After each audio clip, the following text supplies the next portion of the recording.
నగదు తక్కువ బంగారం ఎక్కువ. BNR gold and diamonds, Vijayawada, Bengaluru, Vizag. Cinema అనేది ఒక ఏడుపు అంటే ఎమోషనల్ గా స్పోర్ట్స్ పైన మనము ఇంట్రెస్ట్ అనేది కొద్దిగా పోతుంది. ఆ ఇంట్రెస్ట్ పోవద్దనే ఇండియా యూత్ పీపుల్ కి కొద్దిగా ఇన్స్పిరేషన్ లాగా, అంటే పిల్లలు కొద్దిగా ఇన్స్పిరేషన్ లాగా, క్రికెట్ కాకుండా వేరే గేమ్స్ కి కూడా ఇన్స్పిరేషన్ లాగా ఎమోషనల్ డ్యామేజ్ గా కాకుండా ఉంది సినిమా. ఓవరాల్ సినిమాలో రన్నర్ గా ఉందా, రెస్లర్ గా ఉందా, క్రికెటర్ గా ఉందా? బ్రో 3 అవర్స్ కాబట్టి ఒక 1 అవర్ క్రికెట్, ఒక 1 అవర్ రెస్లింగ్, ఒక 1 అవర్ రన్నింగ్. రన్నింగ్ కొద్దిగా తక్కువ ఉండే, లాస్ట్ ఒక హాఫ్ అన్ అవరే ఉండే. కొంతమంది ఫస్ట్ హాఫ్ కొంచెం స్లో వెళ్ళిందని కూడా. ఫస్ట్ హాఫ్ 1 అవర్ బాగుండే బ్రో, ఒక 20 మినిట్స్ 10 మినిట్స్ కొద్దిగా ఏడుపు సీన్ ఉండేసరికి కొద్దిగా జనాలకి కొద్దిగా నార్మల్ అనిపించింది ఫస్ట్ హాఫ్. కానీ సెకండ్ హాఫ్ మాత్రం అతను వేరే లెవెల్ గా కంబ్యాక్ ఇస్తాడు. అది డాన్స్ ఎట్లా అనిపించింది? Dance grace bro, God grace అయినా ఇక మనం ఏం చేయలేము. ఆ డాన్స్ తగ్గదు.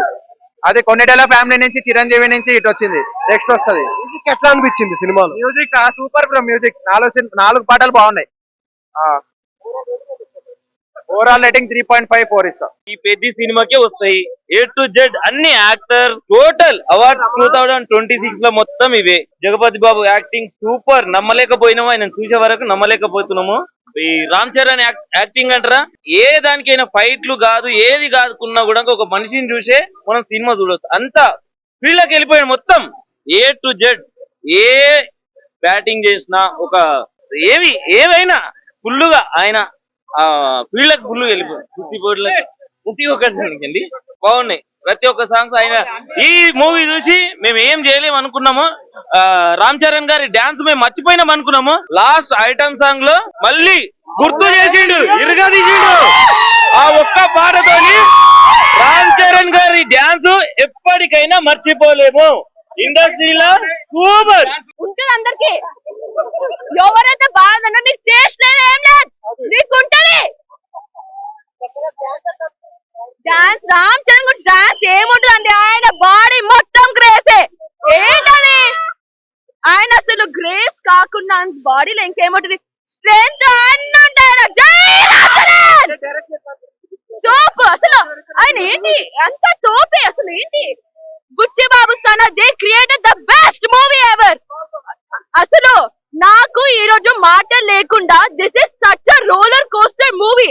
I am just speechless. The most amazing movie ever. Movie బాగుంది బ్రో, ఫ్రాంక్ చెప్తాను. I think this is better అని ఒప్పునా. దీనికే బెటర్ వేసుకోవచ్చు. Overall he has improved as director అని చెప్పొచ్చు. మీరు ఫ్రాంక్ గా అన్ని నచ్చి మ్యూజిక్ నేను పెద్దగా అనుకోలేదు. నేను ఫ్రాంక్ చెప్తాను, చిక్రీ బాగుంది, మస్తా బాగుంది. సినిమా వెళ్ళాక ఆ బీజియం ఉంటుంది, ఇట్స్ వెరీ సర్ప్రైజింగ్. ఎంత మంది కొట్టాడు, వెరీ సర్ప్రైజింగ్ అండ్ మంచి షూట్ అవుతుంది. మీరు అనుకుంటారు మస్తు ట్రోల్ చేస్తారు, కాళ్ళు అది ఇది రన్నింగ్ చేస్తారు అన్ని చేస్తున్నాడని. కానీ నేను కూడా దాంతోనే వెళ్ళా. I went with very negative, ఓ బాగోదు అని. కానీ నేను చెప్తున్నానంటే మీరు ఊహించుకోండి, I'm not useful fan. Industry hit అనొచ్చు, నేషనల్ అవార్డ్ ఐడియా లేదు, కానీ సూపర్ అన్న. రామ్ చరణ్ గారు అయితే యాక్టింగ్ చాలా బాగుంది.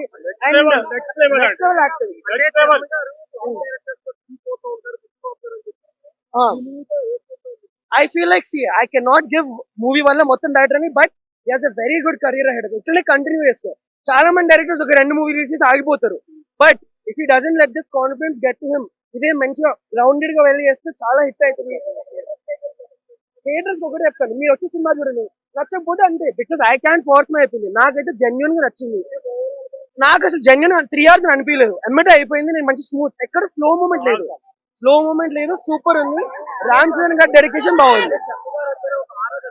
అవును, ఐ థింక్ ఈ మూవీలో బాగుంది బ్రో, అంతే.